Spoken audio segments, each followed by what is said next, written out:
एक बार मेरे एक दोस्त से मेरी बात हो रही थी और उसने मुझे बताया कि उसको बहुत ज़्यादा स्ट्रेस और एंजाइटी हो रही थी और उसको समझ में नहीं आ रहा था कि वो अपने दिमाग को शांत कैसे करे। तो मैंने उसको सजेस्ट किया कि तुम मेडिटेशन क्यों नहीं ट्राई करते हो। फिर उसने एक बात कही जो मैंने बहुत कॉमनली लोगों को कहते हुए सुना है कि यार मैं मेडिटेशन करना तो चाहता हूँ लेकिन मेरे पास टाइम बिल्कुल भी नहीं मेडिटेशन करने का।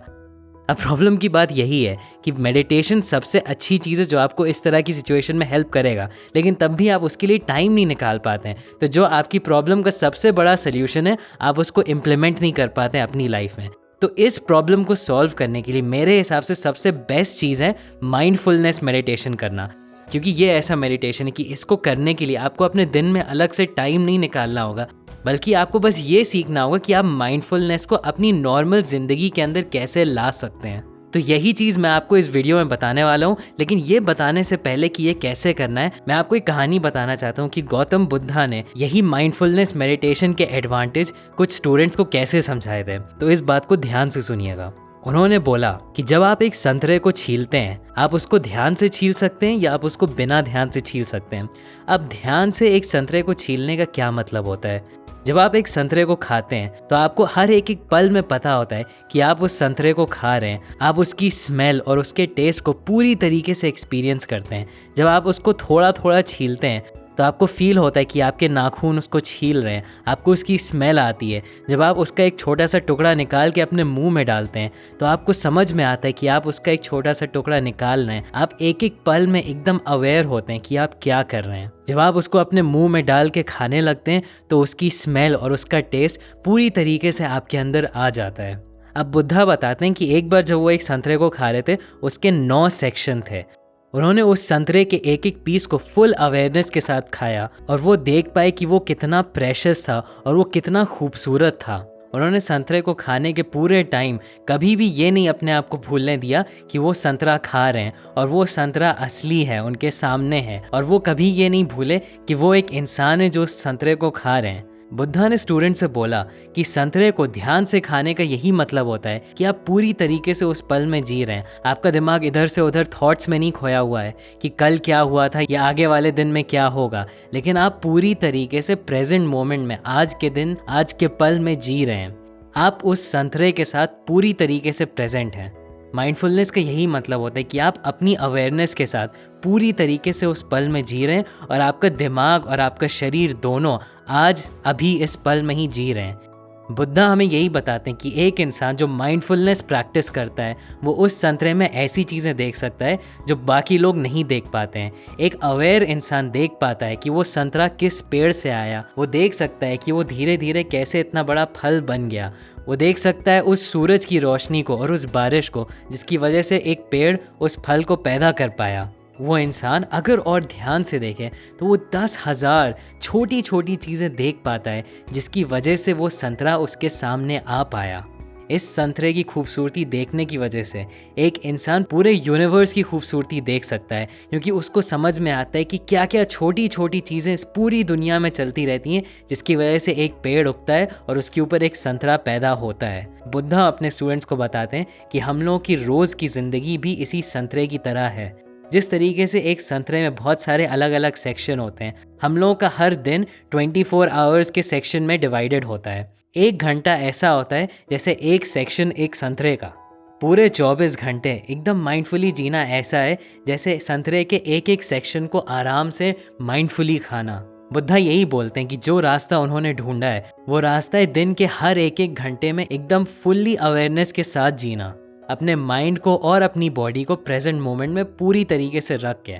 अगर आप फॉरगेटफुलनेस में जीते हैं तो आपको पता नहीं रहता है कि आप एक ज़िंदगी जी रहे हैं। आप अपनी ज़िंदगी को पूरी तरीके से एक्सपीरियंस नहीं करते हैं क्योंकि आपका माइंड और आपकी बॉडी इस पल में अभी प्रेजेंट नहीं होते हैं।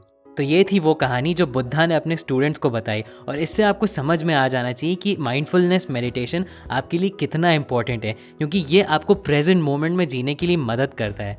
काफ़ी लोग बोलते हैं कि मुझे अपनी ज़िंदगी में ये पल पसंद है और मुझे बिल्कुल भी नहीं पसंद है जब ये हो जाता है। और वो बेसिकली यही कहते हैं कि उनको कुछ मोमेंट्स अपनी लाइफ में पसंद है और कुछ नहीं पसंद है। लेकिन अगर आप ऐसा करते हैं तो आप इस प्रेजेंट मोमेंट की खूबसूरती को खो रहे हैं और आप उसको नहीं समझ पा रहे हैं। ये कहा जाता है कि प्रेजेंट मोमेंट को प्रेजेंट इसलिए बोला जाता है क्योंकि वो एक गिफ्ट है।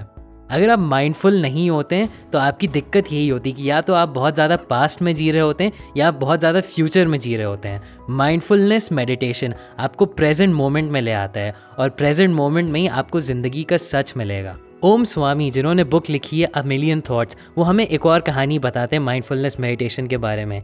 एक स्टूडेंट था जो माइंडफुलनेस मेडिटेशन की बहुत प्रैक्टिस कर रहा था और वो एक बार अपने गुरु के पास जाता है और वो कंप्लेन करता है कि मैं 7 साल से मेडिटेशन की प्रैक्टिस कर रहा हूँ, लेकिन अभी भी मुझे कोई निर्वाण नहीं मिला है, कोई बहुत बड़ा एक्सपीरियंस नहीं हुआ है। मुझे बिल्कुल भी ऐसा नहीं लगता है कि मैं अलग तरीके से जी रहा हूँ जैसे कि मैं 7 साल पहले जी रहा था।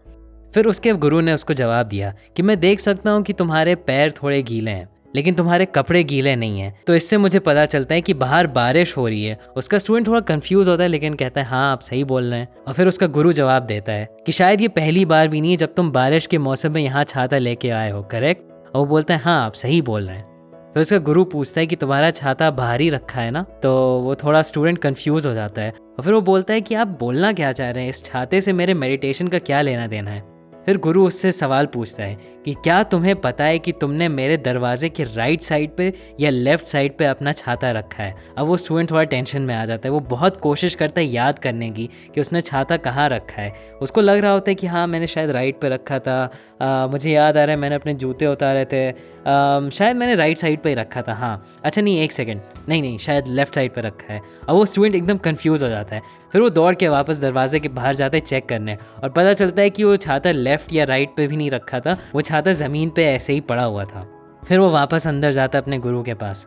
फिर उसका गुरु उसको समझाता है कि मुझे पता नहीं तुम किस तरह का मेडिटेशन करते हो इतने सालों से, अगर तुम्हें ये भी नहीं याद है कि तुमने 2 मिनट पहले अपना छाता कहाँ रखा है, अगर तुम्हें मेडिटेशन का असली रिवॉर्ड चाहिए तब तुम्हें अपनी ज़िंदगी के हर एक पल में पूरी तरीके से प्रेजेंट रहना पड़ेगा, तभी तुम्हें याद रह पाएगा कि छाता तुमने किस तरफ रखा है। अब इस कहानी से हम लोगों को भी अपनी डेली लाइफ के बारे में कुछ पता चलता है। काफ़ी बार हम सब लोगों के साथ होता है, हमें पता नहीं होता हमने जूते कहाँ उतार के रखे हैं, घर में चाबी कहाँ रखी है, रिमोट कहाँ रखा है। हम लोग ये सारी चीज़ें बहुत बार भूल जाते हैं। हो सकता है आप कभी ड्राइव कर रहे हो या पैदल दुकान जा रहे हो और आपको एकदम से पता ही नहीं चलता आप कब वहाँ पहुँच गए, क्योंकि आप अपने थॉट्स में इतना खोए हुए थे। अब आप सोच रहे होंगे कि यार ये सब याद रखने का फ़ायदा भी क्या है, ये सारी इन्फॉर्मेशन हमारे लिए यूज़फुल थोड़ी है, इससे क्या फ़र्क पड़ता है कि मैंने छाता किस तरफ रखा था या मैंने जूते किस तरफ उतारे थे। ये सारी यूज़लेस इन्फॉर्मेशन है। और हाँ, ये यूज़लेस इन्फॉर्मेशन है, लेकिन यहीं पे आपको इम्पॉर्टेंट बात समझनी होगी कि आपके इमोशंस और आपके डिज़ायर्स भी इसी तरह के थॉट्स हैं। अगर आप ध्यान से इसके बारे में सोचें, हमारा दिमाग थॉट से पूरी तरीके से भरा हुआ है और हम सब लोगों को याद रहता है कब आपने किसी का दिल दुखाया, कब आपको कोई चीज़ चाहिए थी आपको नहीं मिली थी। आपको इस तरह की नेगेटिव चीज़ों के बारे में छोटे से छोटे डिटेल याद रहेंगे, चाहे वो कितने भी सालों पहले हुआ हो। लेकिन जब हम लोग इसको मेडिटेशन के पॉइंट ऑफ व्यू से देखते हैं तो ये सारे इमोशंस और डिज़ायर्स जो शायद आपको नेगेटिव फीलिंग्स दे रहे हो, ये भी सिर्फ थॉट्स हैं। लेकिन हम लोग अपने ईगो की वजह से या किसी और रीज़न की वजह से हम लोग इन थॉट्स को ज़्यादा इंपॉर्टेंस देते हैं और यही हमारे दिमाग में घूमते रहते हैं और यही हमें परेशान करते रहते हैं। माइंडफुलनेस का बेसिक मतलब यही है कि आप अपने एक एक थॉट के ऊपर ध्यान देंगे बिना कोई डिफरेंस के कि ये अच्छा थॉट है या ये बुरा थॉट है। आप सारे थॉट्स को एकदम निष्पक्ष तरीके से देखेंगे। जब आप इस तरीके से अपने एक एक एक्शन को देखेंगे तो आप और ज़्यादा माइंडफुल बन जाएंगे और आपके साथ एक बहुत अच्छी चीज़ होगी, आपका दिमाग अपने आप आपकी डिप्रेसिंग और आपकी हर्टफुल मेमोरीज़ हैं वो आपके पास से हटाने लगेगा। अगर आपके साथ लाइफ में कोई भी बहुत बड़ी चीज़ होगी तो आपका रिएक्शन ऑटोमेटिक नहीं होगा, आप अपने रिएक्शन के कंट्रोल में होंगे। इससे आप बहुत ज़्यादा काम और पीसफुल बन जाएंगे और आपको अपने अंदर एक कंट्रोल महसूस होने लगेगा। तो अब आपको इम्पोर्टेंस समझ में आ गई माइंडफुलनेस मेडिटेशन की, तो अब मैं आपको बताऊंगा कि ये आप सही तरीके से कैसे कर सकते हैं। माइंडफुलनेस मेडिटेशन में आपको बिल्कुल भी ज़रूरत नहीं है एक पोस्चर में बैठने की या आपको डीप ब्रेथ्स करने की कोई ज़रूरत नहीं है। माइंडफुलनेस मेडिटेशन जैसे मैंने आपको शुरू में बताया था, आप इसको दिन में किसी भी टाइम कभी भी कोई भी और काम करते टाइम कर सकते हैं। बेसिकली माइंडफुलनेस मेडिटेशन का कोर सिर्फ यही है कि आपको अपने आप से एक सिंपल सवाल पूछना होगा कि मैं अभी क्या कर रहा हूँ। यही वो सवाल है जो आपको वापस प्रेजेंट मोमेंट में ले आएगा। आप अभी क्या कर रहे हैं, सही में सोचिए। हो सकता है आप ये वीडियो देख रहे हो सकता है आप मेरी आवाज़ सुनते सुनते अपने फ़ोन पे कुछ और कर रहे हो। इमीडिएटली आपको ध्यान देना चाहिए अपने फ़ोन पे, इस वीडियो में जो भी इन्फॉर्मेशन आ रही है उस पर ध्यान दीजिए। अपने आसपास देखिए कि आपके रूम में क्या क्या चीज़ें रखी हैं, क्या फर्नीचर रखा है, आप चेयर पे बैठे हैं या बेड पे बैठे हैं, आप जहाँ भी बैठे हैं उस चीज़ पे ध्यान दीजिए।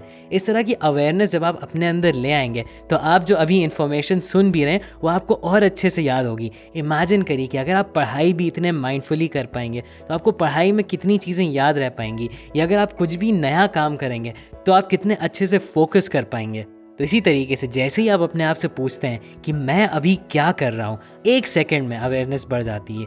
ये इतना सिंपल है और इसीलिए इतना ज़्यादा इफ़ेक्टिव है।